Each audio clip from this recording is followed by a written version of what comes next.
But let's start all the way back in the 1930s. They were here for less than a year. But the time Diego Rivera and Freda Kahlo spent in Detroit was transformative. The Detroit Institute of Arts is the only place that could show such a unique exhibition, the revolutionary work of the 20th century art world's power couple. They left their impression on Detroit, and Detroit left an impression on them. Every visitor to the DIA is drawn to the heart of the museum, Rivera Court, home of Diego Rivera's masterwork, Detroit Industry. Rivera was already a celebrated artist when the DIA and Detroit Arts Commission President Edsel Ford commissioned him to create murals in the Garden Court. Rivera arrived in 1932 with his wife Freda Kahlo. She was 20 years his junior and an unknown artist at the time.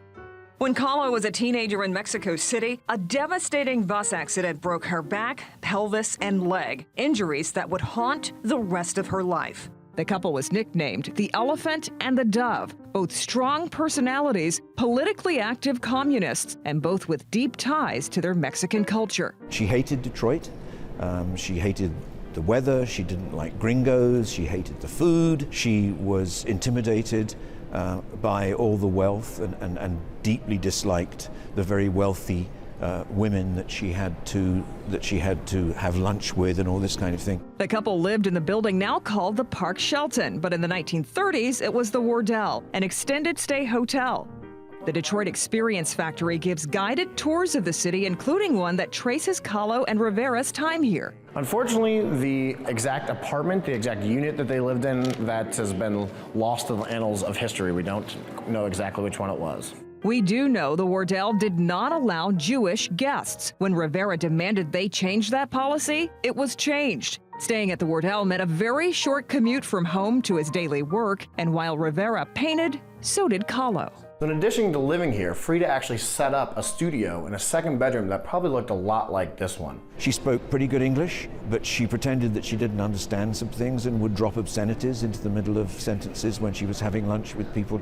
All her life, she liked to disconcert people and cause consternation. And it didn't matter whether you were whether you were Mexican or a gringo. That was part of her persona. She was a bad girl. Surprisingly, Kahlo hit it off with Henry Ford. They danced together, they would have dinner at the house, but she was also capable of turning to Henry Ford in the middle of a dinner and saying, "Mr. Ford, are you Jewish?"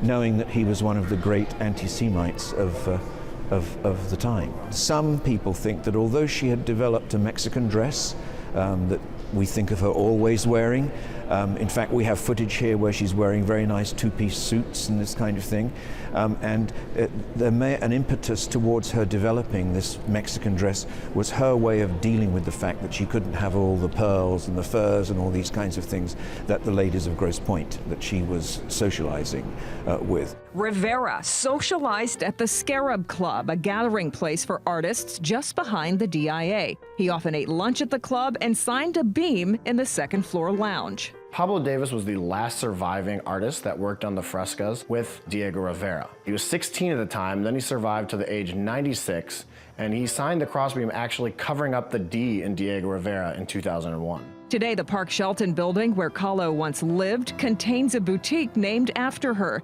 It's a fitting tribute to the woman who's become a worldwide style icon 80 years after her time in Detroit. She really celebrated Mexican culture through her dress. Some people say that she actually wore those long skirts to hide her leg. She didn't like the way it looked because of her health problems. She totally didn't care about that famous unibrow, and in fact, it actually kind of came to really be an iconic feature of Freda's beauty. I think that wearing something with Freda's image has become kind of a nudge, nudge, wink, wink among people who know who she was and what she was about.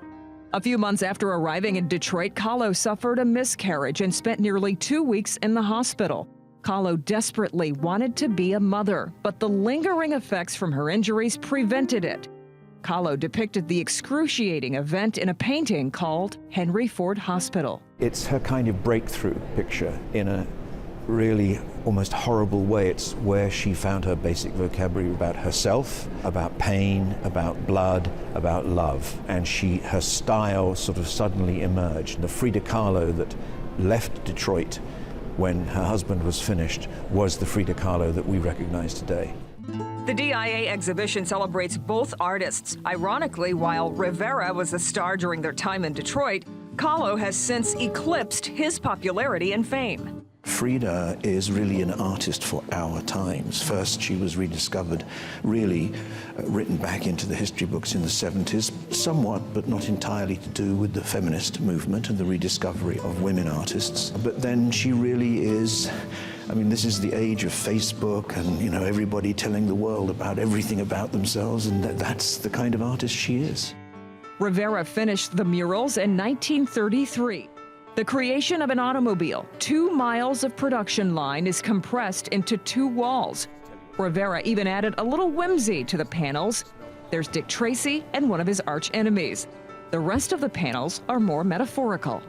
They deal with the forces of good, the forces of evil, war and peace, man, machine, nature, the inorganic, the organic, all of those kinds of things. And so symbol, allegory, and realism are all very carefully woven together. Even after the 15 years I've been here, I still marvel at the complexity and the coherence of this whole thing. That Rivera not only painted himself, that's one thing, he thought it all up himself. It's entirely his creation. Kahlo and Rivera never returned to Detroit. From here, they went to New York City, where Rivera's commission with the Rockefellers didn't end so well. Rivera insisted on including Vladimir Lenin in the painting, and he was fired. That mural was destroyed.